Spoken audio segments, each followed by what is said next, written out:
Continuamos con otra propiedad, cambio de base.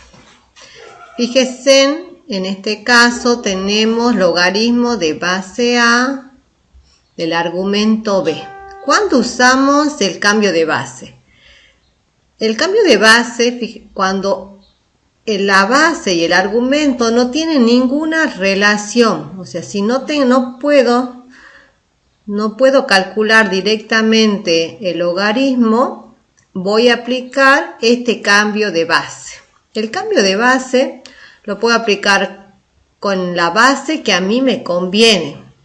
Si veo que estos dos, la base y el argumento, tienen algo, quizás si cambio a base 2 o base 3 o base 10, ¿sí? O base E de un número neperiano, yo tengo que ver cuál me conviene, ¿sí?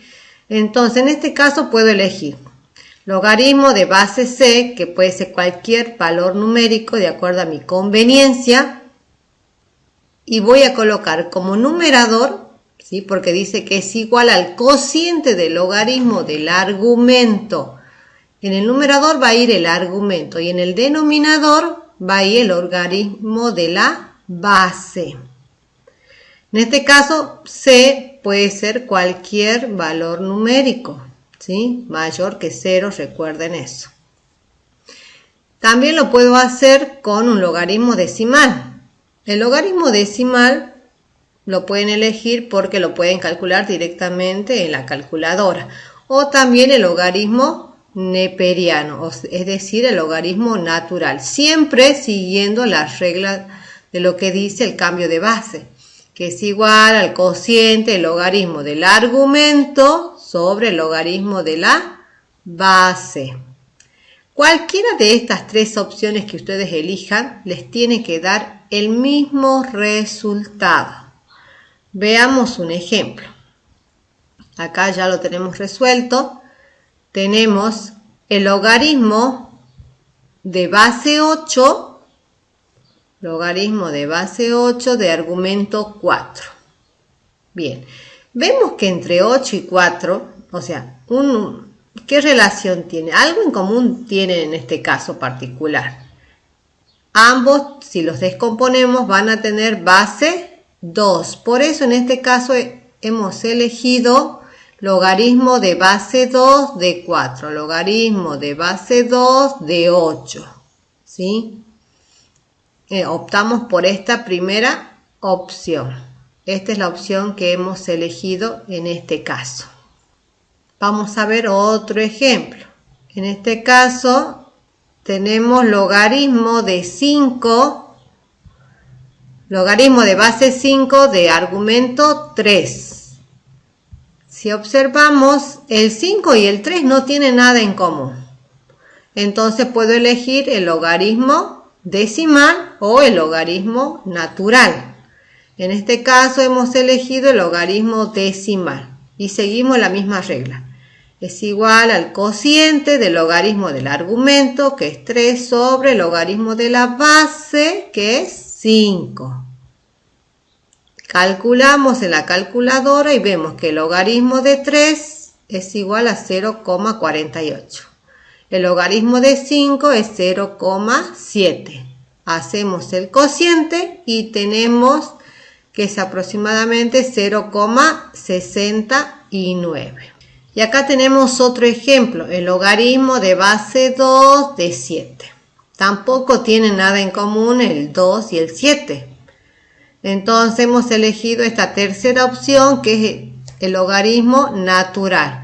Y seguimos la misma regla, logaritmo natural del argumento dividido el logaritmo natural de la base. Y calculamos en la calculadora cada uno de ellos, colocamos sus resultados aproximadamente porque elegimos solamente dos decimales, hacemos el cociente y tenemos 2,83 como resultado final.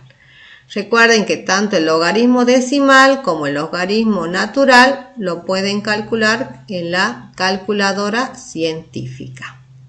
En esta última propiedad que vamos a estudiar por ahora es las bases iguales.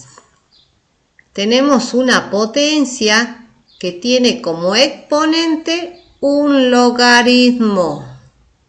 ¿Y qué tiene de particular? ¿Cuál es la propiedad que vamos a usar en este caso? Para aplicar esta propiedad, como dice el nombre, las bases deben ser iguales. La base de la potencia, en este caso es A, y la base del logaritmo también es A. Cuando se cumple esta condición, que ambas bases son iguales, podemos decir que esto es igual al argumento, ¿sí? Si la base de la potencia y la base del logaritmo son iguales, es igual al argumento del logaritmo. Veamos un ejemplo. Acá tenemos 2 elevado al logaritmo de base 2 de 5. ¿Se cumple la condición donde las bases son iguales? Sí, entonces va a ser igual a 5. Y así tenemos, les presento 3 ejercicios más, 3 ejemplos para que ustedes los puedan ver y los puedan analizar. Acá tenemos 3 logaritmo de base 3 de 9, ¿sí? Que va a ser igual a 9 porque aplicamos esta propiedad, ¿sí? Si las bases son iguales, va a ser igual al argumento del logaritmo. Acá tenemos un logaritmo decimal. Si no está escrito el número, la base del logaritmo, se supone que la base es 10. Esa es la condición del logaritmo decimal. Base 10 de la potencia va a ser igual al argumento que es 100. Acá tenemos el número neperiano elevado al logaritmo natural de 7. Recuerden que el logaritmo natural tiene como base el número e. Entonces las bases también son iguales, va a ser igual al argumento. Bien, con esto hemos finalizado las propiedades, hasta aquí llegamos con las propiedades de logaritmo.